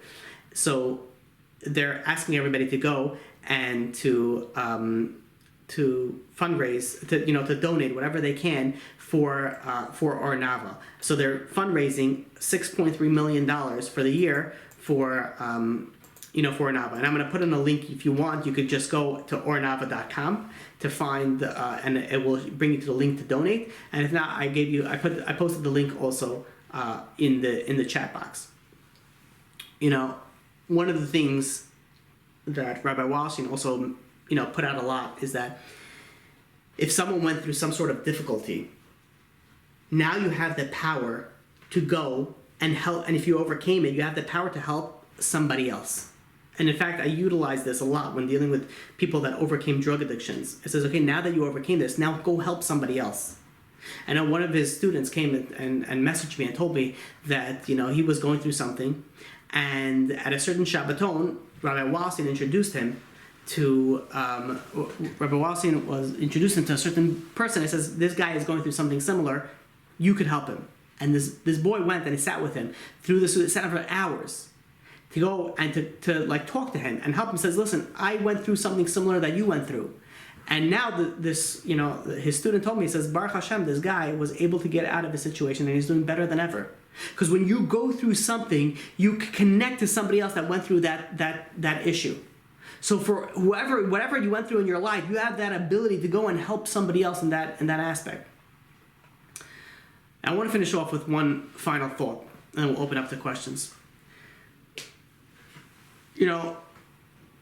Rabbi Wallerstein went, and this is also a clip that was going around. He said, you want to know the tragedy of death is? This is what he speaks about. He says the tragedy of death is that ends somebody's potential. While you're alive, you have a potential. Because if you think about it, it says, why do we mourn a tzaddik? A tzaddik is going to a better place. He's going to Olam Haba. He's going to the best place. Imagine he's going to a 5-star resort. Why would we mourn for him? And Rabbi Wallerstein goes on and says, want to know why we mourn? He says we mourn because that tzaddik doesn't have potential anymore. He's no longer able to accomplish anything. The greatest tragedy in life is the end of potential. That's the greatest tragedy in life. This is words from Rabbi Wallerstein, not mine. So I'm going to ask each and every one of you, each and every one of us, what are we doing with our potential? What are we accomplishing? Did you put a smile on someone's face? Did you help somebody? Did you sit and learn instead of wasting time? Did you dress more modestly? Did you treat your wife with respect? Did you treat your children with respect? What are we doing with our potential? Unfortunately, people that pass away, the potential is over. But Baruch Hashem, we're still around. We're still here. So the question that we all have to ask ourselves is, what are we doing with our potential? May this class be a schus for his neshama. May it just go higher and higher with the amount of amazing stuff that he did for the entire Klal Yisrael. And I hope this class gave you a little bit of a glimpse of who he was. And I guarantee you there's going to be so much more stories that are going to be coming out of what he accomplished in this world in a mere 64 years. And I have to tell you, the past few days were very hard for me. He was the king of Kiruv. This is something that I hold very dear to me. He was the king of it. Accomplished so much. While his shoes are too big to fill, we can each do something to help somebody else in his merit, to help fill the void that we all have now because he is no longer with us. May also the family have a complete nechama and be able to really, get through this. We'll open up for questions now. Okay. The sefer is the Kav Yashar that I mentioned. Oh, I don't know if there's a problem with the donate button, but try again later if they're having a problem over there. Okay, next thing we have over here, I've heard Rabbi Wallerstein's name in passing, but never was really involved in program or work. Of course, this is a huge loss, but what do I do if I don't really feel it? Intellectually, I know the tragedy that hit Klal Yisrael, but emotionally, I can't seem to make myself really feel this. What can I do to allow this to really affect me and to grow and to learn? That's a good question. So there's a lot of things that I could come out to that, but because of the late hour, I do want to mention what I think that you should do is listen to a few of his classes. Just pick any one, right? It doesn't matter. They're all great. Just listen to who he was. But the truth of the matter is that whenever there's a righteous person that passes away, if we're not affected by it, it's a very big problem. It's very, very important that Klal Yisrael, that all of us, when a tzaddik passes away, we have to be affected. We have to mourn the loss. It's a very, very big thing. Okay. Can you please post the WhatsApp chat link you mentioned earlier when you have a chance? Yes. Can somebody, let me see if I'm able to, I'm going to try doing it now, and posting the link. If anybody could do it, I'm going to see if I can sign up from WhatsApp here and post the chat. There, we have our classes posted over there with all the details. Okay.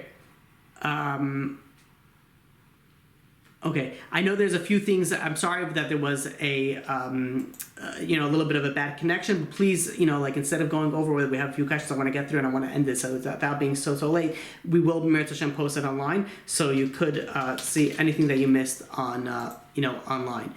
Okay, next question over here. Oh, before we have the question, I'm posting the link for the chat. So it's being posted in the message. If you want to join, you could hit that link. Okay. Next question is, where are we over here?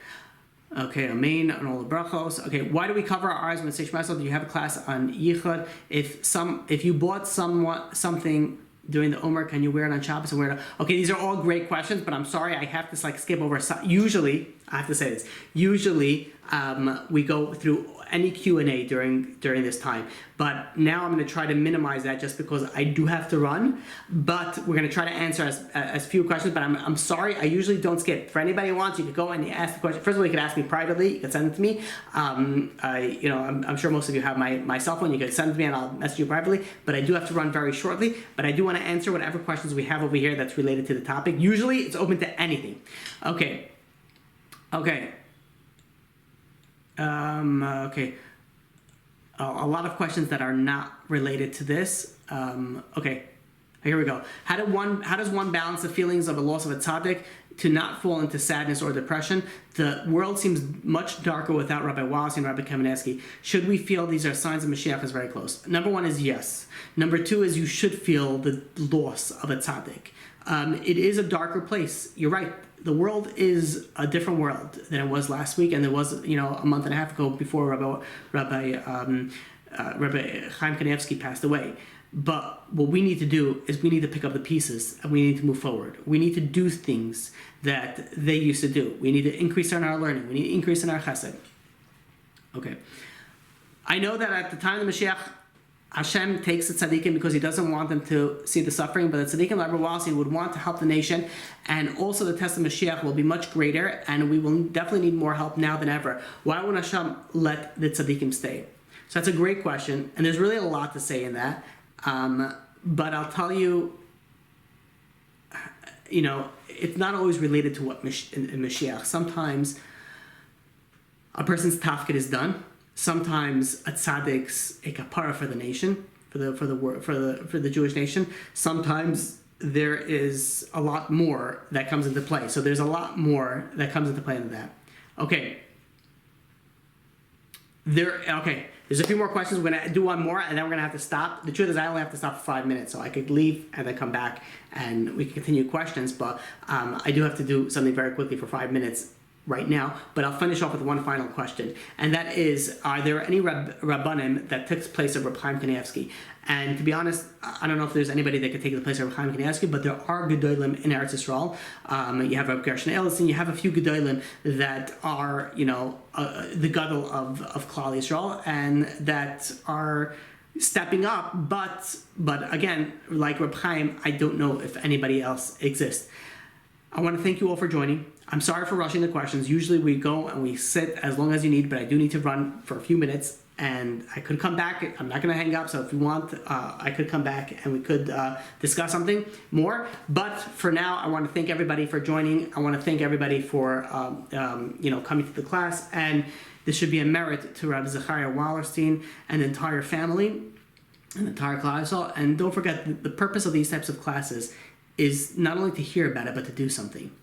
So everybody could take something else out, but please, what I ask of each and every single one of us is please take something personally take something and do something for the neshama of Rabbi Zechariah Shimon ben Yitzchak HaKayin. Yashikayach, thank you all for coming. A little bit of recording on this. But, okay, so regarding other questions, doing something personal. So you can do things that, first of all, you can do anything that you want for his neshama. If you want to do some things that are maybe more closer to him, he put out a sefer on Hakar Satov. Hakar Satov was huge for him, and I think maybe something like that, maybe focusing on Hakar Satov. Okay. Amen for the next question.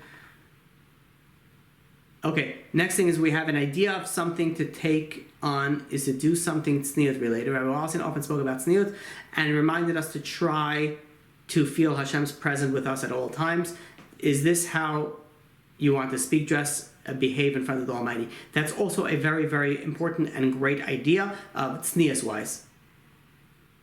There's another question. I'm just asking, do we have any pics from his family? No, I don't have any pictures of this family. I'm sorry about that. Okay, yes, very true. Okay, fine. Next. Another idea is to spend our time more wisely, less internet or smartphone time. As we know, Rabbi Zechariah Wallerstein did have a flip phone. That is very true.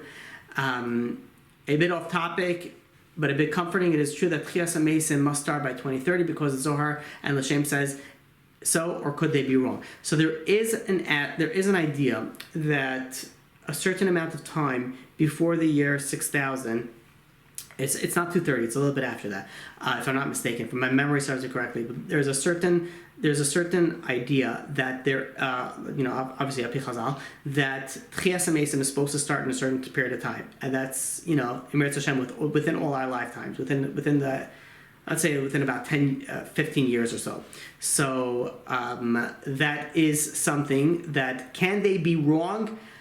It's very, very difficult. When we deal with things from Mashiach, when we deal with,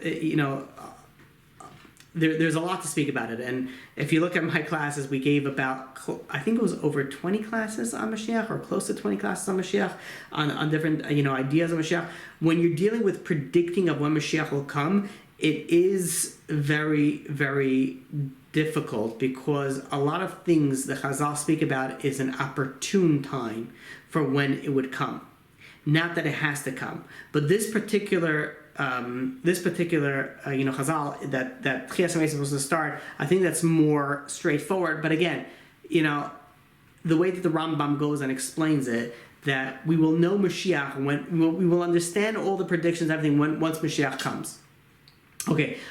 Yes, we could do off-topic questions now. My thing that I need to do took out less. No, Shiva is not on Shabbos. Okay. Do you mind going in? Okay, next question we have here is: do you mind going deeper into reasons tzaddikim are passing away before Mashiach? It really doesn't make any sense to me that Hashem would take the people who are upholding the nation right when we need them the most. Also, everyone wants to see Mashiach. Why should tzaddikim be any different? Should we ask to die before Mashiach and come back to Tchias HaMeisim? If that's the, I'm not sure what the next word is, Hashem does for his most beloved tzaddikim. Okay, so this is a very, very good question. So the question really is that you have these tzaddikim that literally give everything for Klal Yisrael, and then they pass away before Mashiach comes. So the real question is why? Why couldn't they stick around for when Mashiach comes? So it's very difficult to be God's accountant. And I shouldn't say it's difficult, it's impossible. We can't be HaKadosh Baruch Hu's accountant.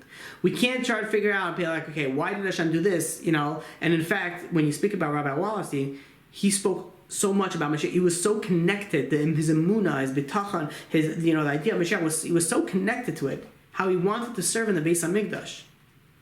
So the question does get further, but the problem is that we're asking questions on HaKadosh Baruch Hu, and we can't. There's no, we don't know the cheshbonos, we don't know the calculations. We can't be Hashem's accountant. We can't start asking questions that we don't know the answer for. We don't know, is it possible that, we know that tzaddikim pass away as a kapara, as an atonement for the Jewish nation. Who knows what would have happened if not for that? Tzaddikim pass away because their tafkid is completed, and they don't need to be here any longer. Tzaddikim there's so many different reasons, and once we try to understand something that we can't begin to understand, we fall into this wormhole that is not healthy. So yes, we have questions, And yes, we'll always have questions. But one of the most important things that we have to realize is that even though we have questions, we know we're not the one in charge. We know we're not Hashem's accountant. We have questions. Well, why? So young, 64 years old. Could have accomplished so much more. Accomplished so much in the years that he was here. Imagine what he accomplished. And it was just, the momentum was just growing. We don't know.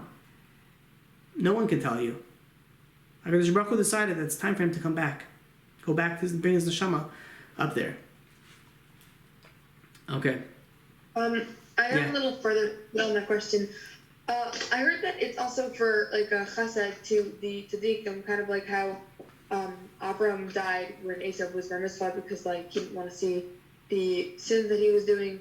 So, if this is a chesed to the tzaddikim, then perhaps like I'm saying the time of Mashiach isn't going to be blowing the shofar and then everyone's there. There's going to be war and stuff. Is it possibly better to daven that we pass away before Mashiach and then just come back with the So that's a good question. Should we daven to not be in the Chevle Mashiach, the suffering of Mashiach? And the answer is no. You should not daven that you will die before your time. That's definitely, you want to daven, not only that you want to daven that you should have a long life, more than your time.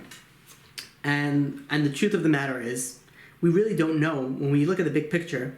Rabbi Wallerstein died, passed away young, 64. But we don't know if he was supposed to, pass away earlier. And because of his chosim, he was granted extra years. I mean, we don't know that. We don't know all the calculations. But definitely we don't want to ask to be taken away early. If HaKadosh Baruch Hu put us in this world, there's a reason we're here, and we have to accomplish something. We have the opportunity, the potential, the ability to do something. And we have to utilize that. We have to utilize our potential. Also, just what does the Kabbalah speak about? The Kabbalah is a sefer that speaks about Musar. It's very Kabbalistic. It's a Kabbalistic sefer that speaks about Musar and different ideas from a Kabbalistic perspective. Some of the things are difficult, are scary to read, but I think it's very, very important. Me and my wife, we both finished it cover to cover, and you could buy them in every Sfarim store. There's an English version. They did a fantastic job in translation of it in English. And it's really something that gives you a perspective from a very, very serious Kabbalistic angle, but it's more focused on the Musar and different things of that nature. Where does the whole Kabbalah come from in the Torah? Kabbalah was part of the oral law. Kabbalah is not something new. So the idea of Kabbalah, so we had Moshe Rabbeinu that got the Torah from Har Sinai. So we know we had the Torah Shebechsav and Torah Shebal Peh. We have the written Torah and the oral Torah. So the written Torah was written. We have the Chamishi Torah and later the Nevi'im and the Ksuvim. So we have the written Torah. Then came the oral Torah. The oral Torah was always in existence, but it was always done orally. And then when Rabbi Yehuda Nasi came around, it went into writing. And then when the Gemara came, with Ravina or Ravashi, it went into writing also. And eventually, all the oral law came into writing. Kabbalah is part of the oral law, part of the Torah Shebal Peh, but it was a sort of more select people that would receive it. Meaning that the way that Torah Shebal Peh was given over to everybody. You wanted to learn, the Gemara aspect, everybody was able to learn it. But Kabbalah was more for people that were on a higher level. Kabbalah is something that gives you the secrets, the underlining reasons, the underlining ideas to many, many things, to creation, to Torah, to mitzvos, to the body, to the soul, to the mind, different things that gives you the depths, the secret of it. And it wasn't for everybody, and it's still not for everybody. So it was always given, the Kabbalah was given from Moshe Rabbeinu also. It was just given to a select few, and that select few was given to another select few. So it was more of the, I don't know if secretive is the right word, but that's the word that it's used a lot. But it was more, selected, people that were on a high enough level that were able to comprehend it, to understand it. Really, if you want to learn Kabbalah, you have to know Kol Torah Kula. You have to finish the Gemara. You have to finish the Tanakh. You have to finish everything, and then you can begin to studying Kabbalah. But Kabbalah is very, very complex, and if you don't have a very strong foundation in Torah Shabbat Peh, Torah Shabbat Ksav, everything else, you have a very hard time learning it and understanding it. It's a very big problem when now all these Kabbalah centers came out and they started, they put a mockery to all what Kabbalah really stands for. But in any case, Kabbalah always existed. It's not something new. It's not something that came out. It was from it's Torah Sinai. It's from Moshe Rabbeinu. Thank you. Of course. Okay. The next thing we have here is more like a comment. He was also involved in publishing a sefer on Kibbud Avim, right? That's true also. Kibbud Avim, he did, I believe, 2 Sfarim, Kibbud Avim and Hakar Satov. And in Meretz Hashem soon there's going to be a sefer coming out in the Parsha that is being worked on. I don't know if I'm supposed to be saying that, but I know that's something that's being worked on behind the scenes. It's been worked on for a while already, based on his Urim. So there are Meretz Hashem things that will be coming out also.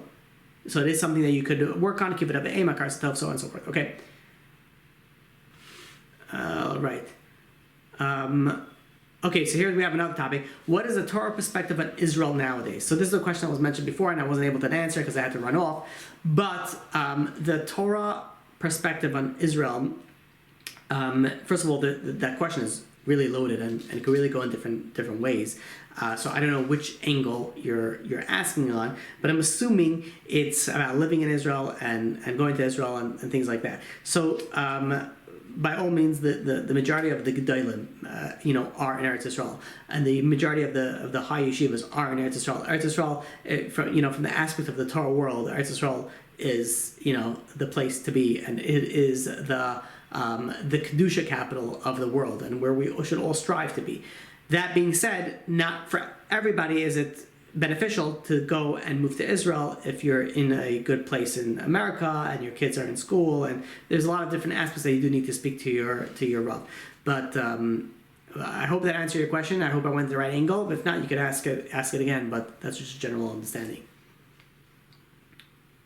Oh, here is the question of the contact information of the Makobel I was talking about. So I can't give you the contact information. I could give you the name, but I'm being I started the recording again after the break we had. As soon as I stop the recording, I'll tell you the name, but I can't give you the contact information. I don't know if that's supposed to be going around. It was in Australia, it was in over here. I don't know what the situation is nowadays. And it's not something that you could just go and be like, hey, Rabbi, read my palm, type of thing like that. Okay. Okay, here we go. Why do we cover our eyes when we say Shema Yisrael? When we kabbalah ol machal Shemayim, we cover our eyes. Next question is, do you have a class in Yichud? We have multiple questions over here. Okay. If you bought something new on the Omer, can you wear it on Shabbos and then wear it during the Omer? Okay, let's go work backwards. When you buy something new, you should not wear it until after Sfira, after the Omer. You shouldn't wear anything new, not even on Shabbos. Can you, in certain areas, speak to your local Orthodox rabbi? In certain situations, maybe there can be some leniencies, but generally not. Do I have a class on Yichud? I don't believe I have anything online that I spoke about it. I don't believe so. I'm trying to think about it. Okay, the next question is, why do we cover our eyes when we say Shema Yisrael? So, when we kabbalah ol machal Shemayim, first of all, there is, I'll give you, I guess, the very simple answer, and we won't go too much into it, but there is, it's also for a purpose of kavanah. When you close your eyes, you have, a certain kavanah, what you're saying, Shema Yisrael Hashem Elokeinu Hashem Echad. That is very important to have kavanah during those things, and especially if do a little bit in Kabbalah, there's different, machshavas that you're supposed to have when you say, even different ways that your eyes are supposed to move, during different words, different things that you're supposed to have, but it really is for a kavanah aspect. There are other reasons as well, but we won't get into it now. Next thing is, it will be a great joy in Shemayim as well. The day Mashiach comes, and they will know that they're coming back to the Yemais Mashiach. It is very possible that most of Chavle Mashiach is over. Only Hashem knows. Agreed. I see it's not a question, it's a comment, but yes, I agree, and I hope so. Who do you think will be taking over the organization at the ranch? That's a good question. I don't know. From my understanding, I don't think. Maybe he did, but I don't think Rabbi Wallerstein appointed anybody. But maybe he did. From my understanding, he didn't, but hopefully he did. And Meretz Hashem, it should be taken over, and it should continue and flourish the way that he would have wanted it to. Would you mind recapping on the story with the boy hanging out in the park, and then I missed half of it?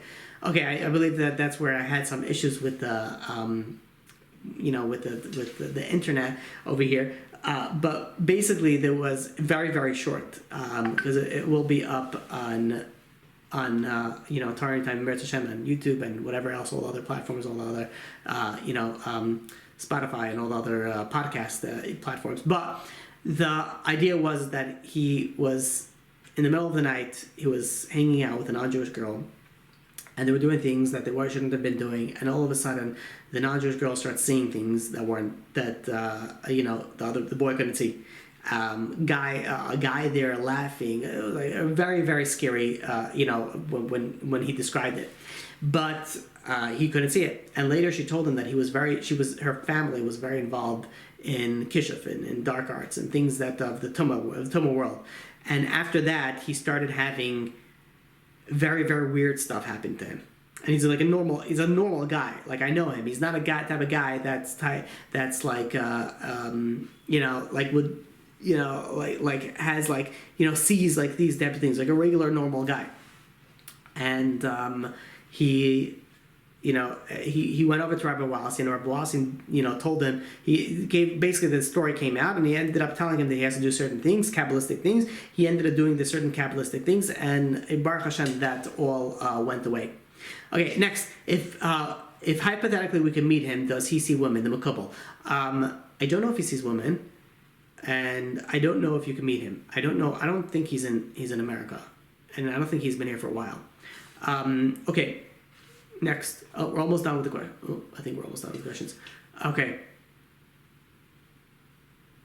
Okay. I also wanted to know if the fact that we have a state now is a bad thing. Oh, not necessarily. No, it's not a bad thing. There was, the Satmar sect, the Satmar Rebbe, that didn't like the idea of the state of Israel. And the Torah kind of formed a little bit from that. But the real reason was because from my understanding, was because of the secular education. And again, I don't want to go into all the details if whoever was not understanding what I'm saying, but it was because of the secular education. But nowadays, I don't know if there's anybody that disagrees that the fact that there should be anybody of legitimate standing disagrees about the fact that Israel, the state of Israel, should be there, and it's a bad thing. Rather, it's a good thing. Okay, next. Okay, the question is if I'll have a part 2 next week. So that's a good question. I was thinking about it. I really rushed through to get all the information in over here, and I only had 2 days to speak about it. I don't to gather all the information. I'm sorry. I don't know if there's going to be a part 2. I don't think there will be a part 2. But if for whatever reason I get a bunch of more phone calls and information about that I feel like there is a need for a part 2, I will do a part 2. But if not, then I think this will be it. Next question. Where am I over here? Okay. Did Rabbi Wallerstein see the snake on him, or was that the Makubal? No, that was Rabbi Wallerstein. That's the part that that's he realized who he was. Okay. Next, can the dark arts still be done? I thought when the open miracle stopped, so did the dark arts, because there was an even amount of good and bad. So that is correct. Rav Kamenetsky goes and speaks about that Zelum Azeh, and how we deal with how there used to be magic and how there's no more magic, how there used to be the powers of demons and there's no more power of demons. That is correct. And nowadays, because we don't have that power of Kedusha, we don't have the power of Tumah. However, it still exists, but it's much more minimal compared to what it used to be. But there is still stuff over there. Again, it's mostly dealing with things, and generally people that deal with these things, they end up getting hurt. They don't gain from it. Physically, and forget about spiritually, that obviously. All right, thank you for the thing. Okay, I made. Oh, all right. Looks like that was the final question. All right, so if anybody has any more questions, if not, then we will. Oh, here's the next question. Do you do Kirov like Rabbi Zechariah Wallerstein did? Do I do a Kirov? I try. My focus is Kirov, but it's not only Kirov. I'll tell you something, personally, that when I started speaking, I took a lot of inspiration from Rabbi Wallerstein, the way that he did certain things and the way that he spoke a certain way. I did take a lot of inspiration, and I believe that one of the reasons maybe I should have mentioned this earlier, but one of the reasons that I wanted to give this type of class, that I owe him a lot of Hakaras Tov for even not even like the guidance, because my interactions with him were pretty minimal. I mean, I spoke to him, Baruch Hashem, quite a few times, but minimal compared to what other people did. But like from his classes, from his understandings, from his guidance, even from the middle of time, I did gain a little bit of a perspective the way that I want to go and in my life. And it is something that I try to do care of like he did. And in Meretz Hashem, if only I could live up to a percentage of what he did. Okay, looks like that was the final question. I want to thank you all for joining. Again, I want to remind everybody that with Meretz Hashem, we do have a class every single week. The link is up there for everybody if they want to join the WhatsApp group, and I'll post it again if anybody wants to join the WhatsApp group to be posted of when we'll have the classes, the next classes, and the topics and things like that. So again, I want to thank you all for joining and for sticking through that the little break that we had. And in Meretz Hashem, we should see Mashiach b'meher b'yameinu, and we'll be able to be reunited not only with Rabbi Wallerstein, but with Rabbi Chaim Kanievsky and all the Gedalim and all the Tzaddikim, and be able to serve HaKadosh Baruch Hu in the Beis HaMikdash b'meher b'yameinu. Thank you all.